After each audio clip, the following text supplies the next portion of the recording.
Sequester. Congressman Ellison, we still have you with us, and I want to ask you, on so many things that we are dealing with at present, the House Republicans have basically kicked it up to the Senate because the lower chamber says, hey, we did our work, we're washing our hands of this, and now we're on to what? Tax reform. What do House Democrats think of that strategy? Well, we're kind of horrified by this idea of already moving to the next thing before we address this sequester. This thing is coming up on Friday. In my own district, I'll see 23,000 people who no longer have job counseling and job placement services. We'll see cuts to police. We'll see cuts to important programs that people really need in order to have that ladder up into the middle class. So, I mean, they've already started switching the subject. But even the subject they're switching to is still disturbing. It's kind of the same theme because, the fact is that they're going to exacerbate income inequality and concentrate wealth at the top more with this proposal that they've already made, lowering the rates so that people can have, so that the rich can even take more of the money and pay less of their fair share.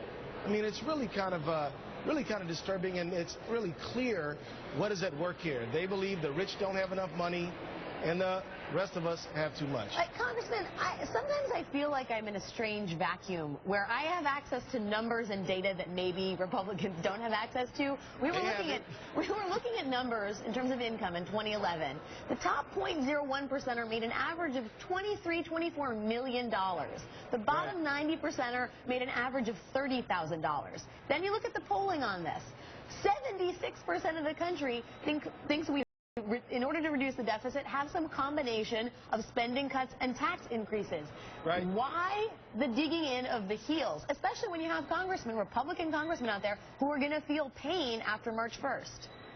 Well, because they're ideologically committed to the idea that if you give rich people enough money, maybe they'll invest in plant and equipment and help the economy.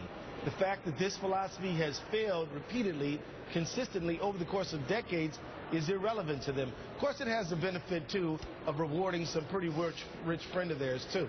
So at the end of the day, I think it's ideological, but I also think it has a practical reality for their donor base and people they're trying to court. May I suggest that the party gets some new friends and different numbers? Thank you to Congressman Keith Ellison for hanging with us. We really appreciate it. Thank you, Alex.